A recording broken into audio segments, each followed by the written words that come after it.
Unable to fall asleep, I decided to go down to the living room to get a drink of water. It was midnight.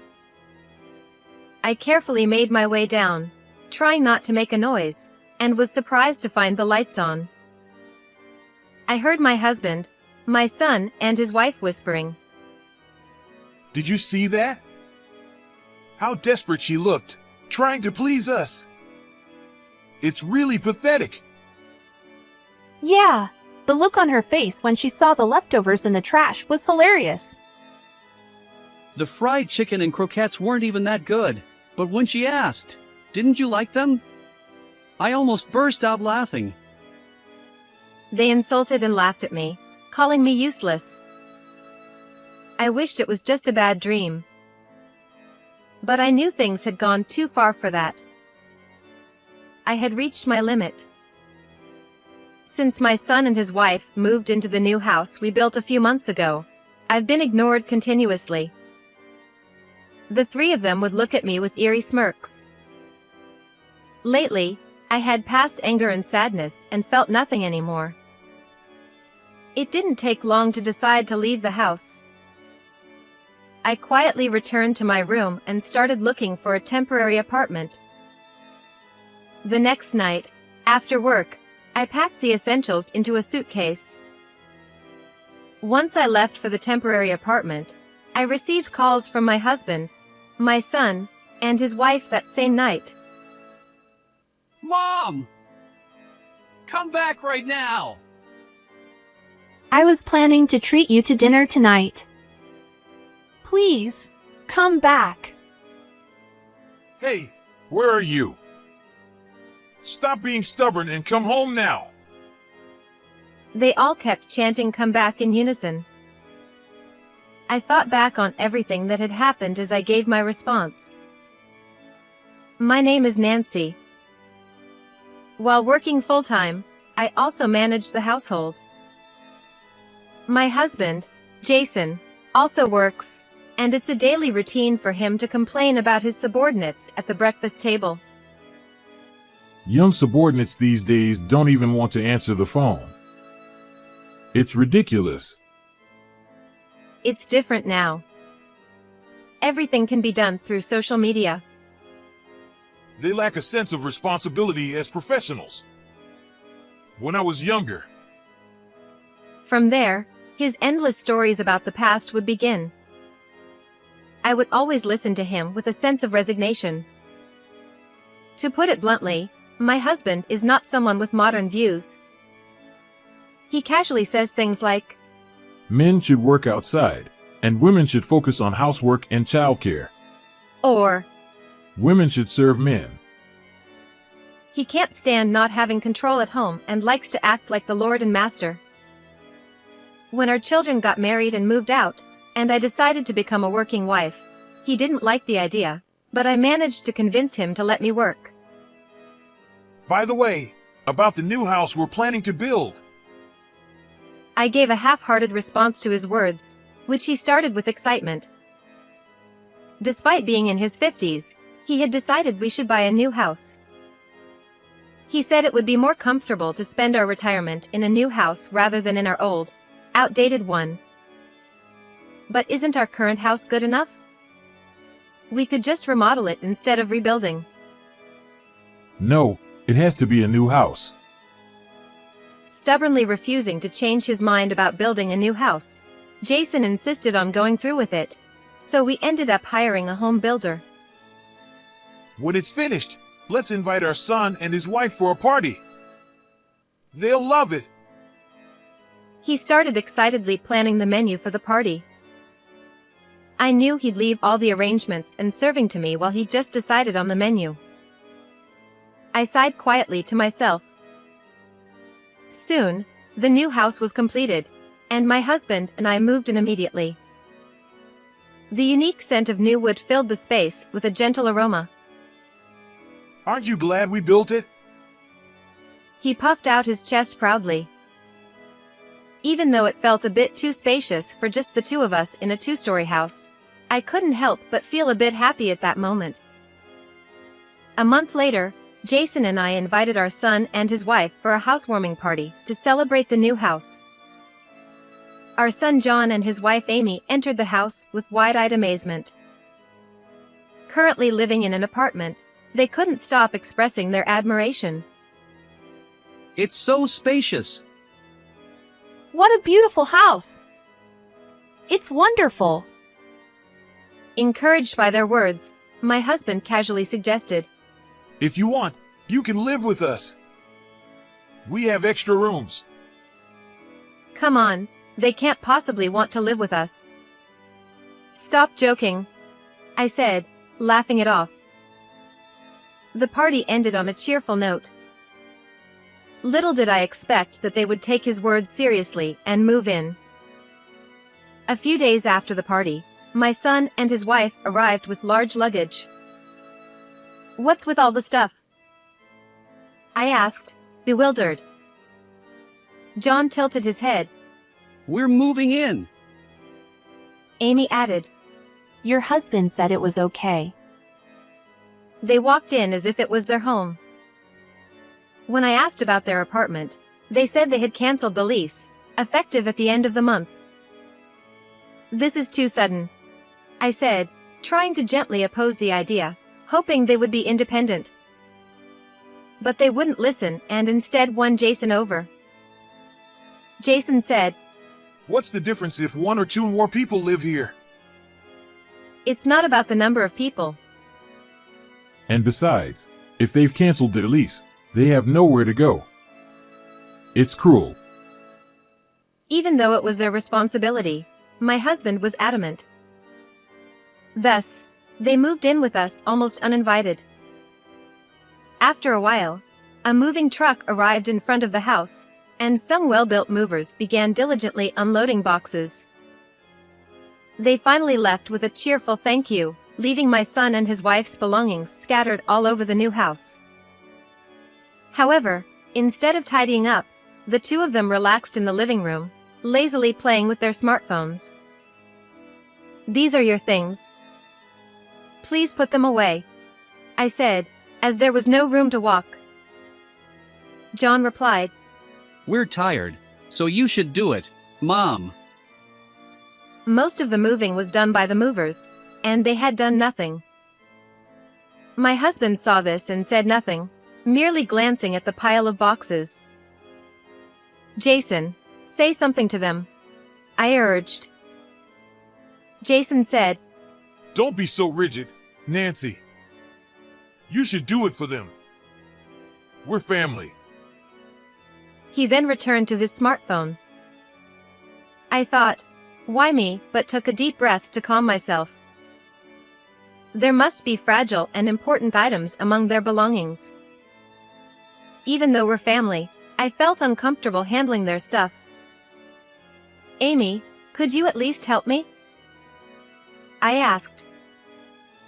All 6 eyes turned to me, and they began to speak one after another, accusing me of bullying, being unwelcoming, and being a terrible mother-in-law. I felt utterly bewildered, treated as if I were the unreasonable one. The next morning, still feeling exhausted, I went down to the living room. My husband, my son, and his wife were already awake, sipping coffee. As I stared at them absently, John muttered. Thanks for yesterday. His words felt insincere, and I responded curtly. John continued. As a thank you, we'll treat you to dinner. I thought I had misheard him, but apparently, I hadn't. John said. Amy and I will go grocery shopping today.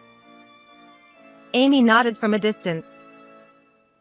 Is that so? Well, I'll leave it to you today, I said. Amy added. We just moved and don't have much money. John then said. Yeah, so we actually need to borrow your card. I blinked in surprise. Were they planning to use my card for shopping and then treat me to dinner with my own money? Something felt off about this, but they asked for the credit card with such confidence. Should I give it to them? I glanced at my husband, who was sipping his coffee, showing no interest. Despite my hesitation, I decided to lend them the card, hoping to build a good relationship with them. John and Amy were as happy as children given pocket money. Use it responsibly, I warned, though inwardly, I felt a bit excited myself. I thought this dinner could be an opportunity to get closer to them. You can use anything from the kitchen, and the dishes too. The spices are in this cabinet.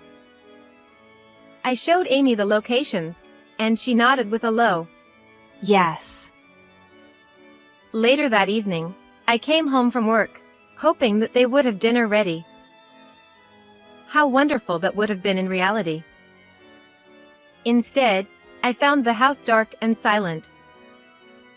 I turned on the lights and looked around, but there was no sign of my son and his wife. On the living room table, there were store-bought side dishes from the nearby supermarket and a note placed in the center. It read simply, We're going out to eat. As I stood there in shock, Jason came home and looked around the living room table. Seeing the store-bought dishes, he looked displeased. Jason snapped, You're the housewife. Don't slack off. It's not me. Amy and John said they'd handle dinner tonight. I replied, feeling frustrated. Despite their promise to prepare dinner, I was left with a feeling of unease even after the meal.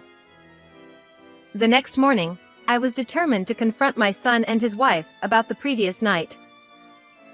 Good morning. I greeted them, but my words seemed to vanish into thin air. No one responded. Until yesterday, they had at least acknowledged me. Feeling something was wrong, I made breakfast for the four of us and set it on the table. Yet, no one touched the food, they just sipped their coffee in the living room. Determined, I tried again to engage them. Good morning, I said louder. Jason, my son and his wife remained silent. This pattern continued the next day, and the day after that, with all three of them ignoring me no matter what I did. A month passed, and nothing changed. Despite making meals, I was met with silence and felt increasingly empty. I started to wonder if I was the problem and tried to be patient, hoping they would eventually open up. I made Jason's favorite dishes, talked to John about his childhood, and invited Amy to go shopping. Yet, I was continually ignored, and time just kept passing. Another week passed, and not only was the food I made left untouched, but it was also thrown into the trash. John, did you always dislike this? I asked, my voice trembling. That day, I had made fried chicken, shredded cabbage, croquettes, and eggs sunny side up. Both the fried chicken and croquettes were homemade, his favorites since he was a child. Watching him silently throw the food into the trash beside the sink filled me with a strange fear. Shortly after that, my husband handed me a piece of paper. Actually, it would be more accurate to say he threw it at me. Just before I entered the living room, it was neatly folded into a paper airplane and aimed right at me. Ouch! What is this? I picked up the paper, which had hit my forehead and fluttered to the ground. It looked like some kind of document. As I unfolded it, I realized it was a divorce paper. It had Jason's signature and seal, leaving only my section blank. Shocked, I glanced towards where the plane had come from, and saw my husband smirking at me. My son and his wife were also snickering beside him. A divorce paper, of all things. Was he implying he wanted a divorce? I was overwhelmed and fled the living room and locked myself in my room. In shock, I paced around my room, my mind racing. Ignoring me was one thing, but this harassment was beyond belief. The word divorce echoed in my head, filling me with turmoil. The silent treatment and the paper airplane divorce papers continued for about 3 months. What I thought would be a short-lived prank showed no sign of stopping. The 3 of them would look at me with eerie grins. At this point, I felt no emotions anymore. The anger and sadness had given way to complete disbelief. A voice in my head whispered, "Maybe I should get a divorce." Around this time, I started keeping a journal to organize my thoughts. I opened a notebook and began scribbling furiously with a pen I found in the drawer. I had recently discovered that John and Amy were unemployed. I overheard them talking with Jason about it while they ignored me. I didn't know whether it was before or after they moved in, but it seemed they had no income. They laughed derisively, saying they had no intention of working or helping around the house. So, what were they doing during the day while I was out? Apparently, they were simply using my credit card to entertain themselves. The card I lent them to buy groceries for dinner had never been returned. The statements from the credit card company were filled with charges from expensive restaurants and luxury brand items. They had been dining out frequently using my card.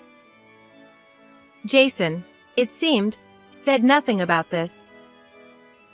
Did he think money grew on trees? I felt a surge of frustration.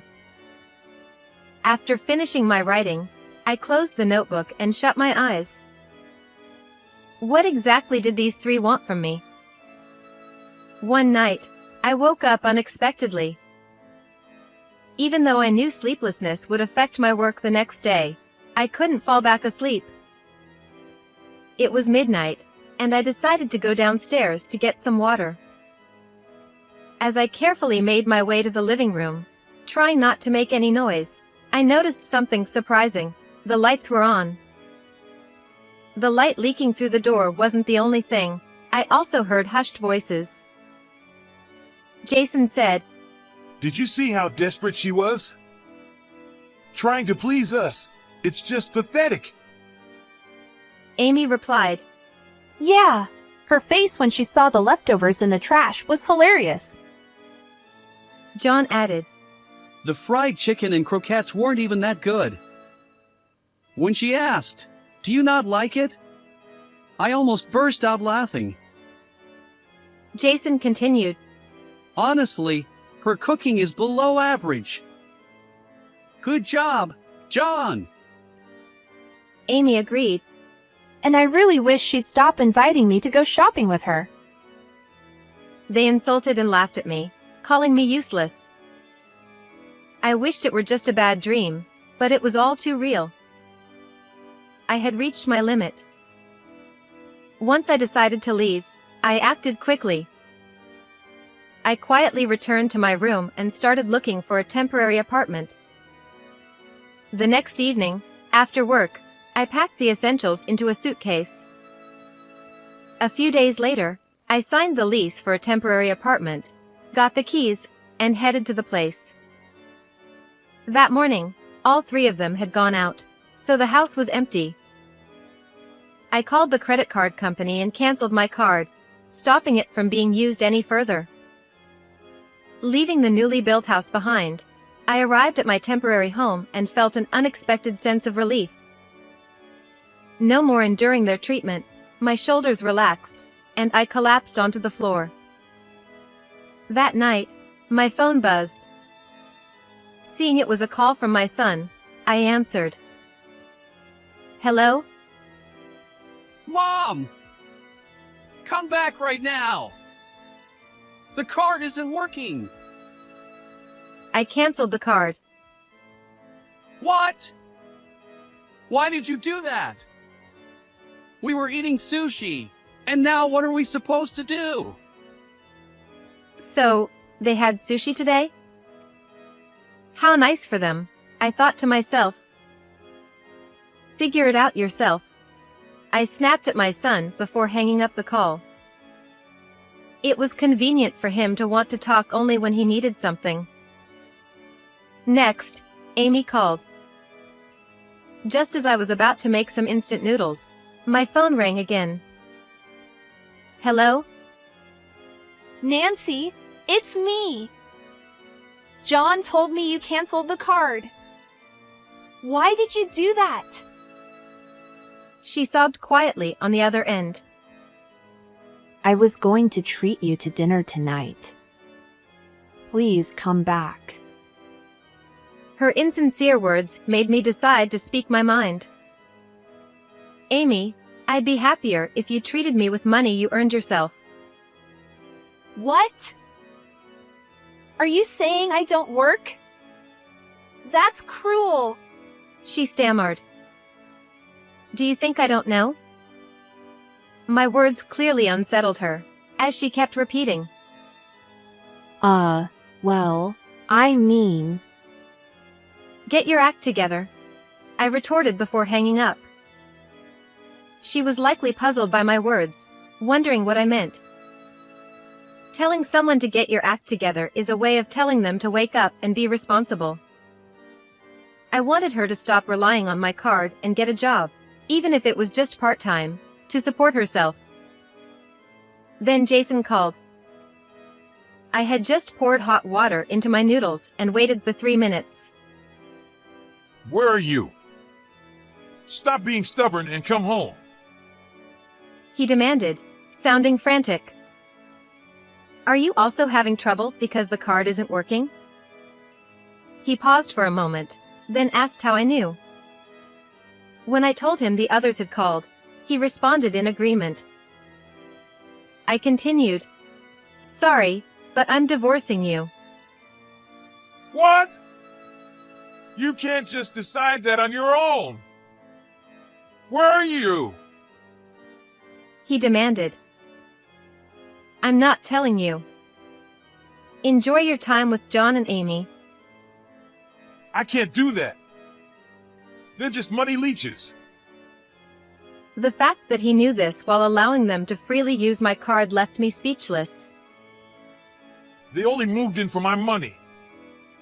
They even think I paid for the new house. Well, that's unfortunate, I replied with a laugh. Don't laugh.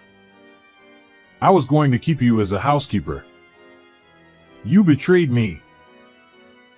I could picture him, red-faced, shouting into the phone.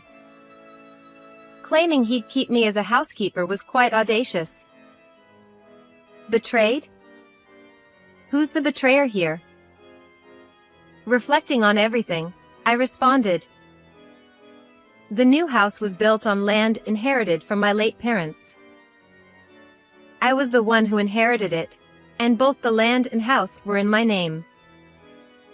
Jason couldn't afford to pay for the house or get a loan, so I had to use my savings.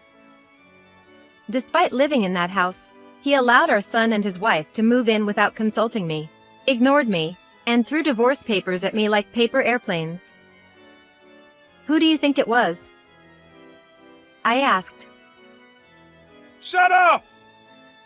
You're so damn annoying! Jason fumed. Then he started claiming that my inheritance was also his. There's such a thing as division of property. He shouted. The inheritance from my parents is excluded from that. What? I wasn't an expert in law, but I had heard something to that effect. Jason was yelling, "That's a lie, and don't mock me," over the phone. There's no point in shouting, I said, which made him even angrier. Then transfer the property to my name. We'll change the name on the title right now. Are you planning to go to the Legal Affairs Bureau? And I already told you I'm divorcing you. Huh? Isn't that something a real estate agent can just handle quickly? He was clearly clueless. Since he had always left contracts and other paperwork to me, he had no idea how it worked. If he wanted, he could try going to a real estate agent, but they'd just laugh at him. Speaking of real estate, I said, pausing. I've already put the land and house up for sale. So, once it's sold, you'll need to move out. While preparing for temporary housing, I decided to also put the land and house up for sale. The real estate agent was delighted, noting that the good location would ensure a quick sale. Indeed, there had already been a lot of interest since it was listed. When I told my husband this, he seemed too stunned to respond, as if his earlier bravado had completely vanished. It was truly comical. And by the way, I've already submitted the divorce papers you threw at me to the city office, so we're no longer married. Don't contact me anymore. Jason responded. What? Wait! What are you talking about? Hold on! Hey! It seemed as if a switch had flipped in him, and he suddenly panicked. But it was too late. We're divorced. Goodbye. Jason frantically said. No! Before that! What did you say? Are you listening? I hung up before he could finish. The cup of noodles I had set aside had become soggy and was spilling out of the cup slightly, but I picked it up gently. I was finally free from them. This thought made even the soggy noodles taste good. About a week after listing the house, I received a call saying they had found a buyer. Despite the new construction fetching a significant price, the buyer was willing to pay in full upfront. I agreed immediately and arranged to finalize the sale in the following days. Before finalizing the sale, I decided to inspect the property one last time with the real estate agent. To my dismay, the three of them were still living there. The place was a mess, with garbage scattered around and the kitchen covered in burnt marks from failed attempts at cooking. The bathroom was dusty and had an unpleasant smell. It was in no condition to be handed over to a new owner, so we had no choice but to evict them and arrange for a thorough cleaning. In disbelief, I explained the situation to the real estate agent. Despite their protests, we forced them to leave. Although they agreed to vacate immediately, it was clear that they were not sincere. After we left, the three of them called incessantly, with the phone ringing every few minutes. Their persistence was infuriating. I blocked their phone numbers and social media accounts. They then came to my workplace, where I formally cut ties with them. Jason was indifferent, but John and Amy seemed genuinely shocked. John said, Cutting ties? There was no need to go that far. Amy added. It's awful, Nancy. John then asked, But I'm different, right? I'm your son. Oh, and by the way, could you make some more fried chicken and croquettes? I love those. At that moment, I remembered him throwing my cooking in the trash. I wondered if he had felt that way back then. Don't say things that suit your convenience, I replied firmly and turned my back on them.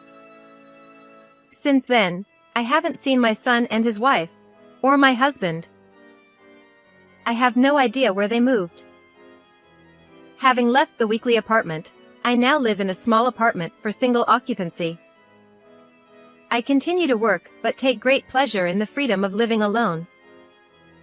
With the extra time, I can study for qualifications or start new hobbies. I want to enjoy this leisurely time as much as possible.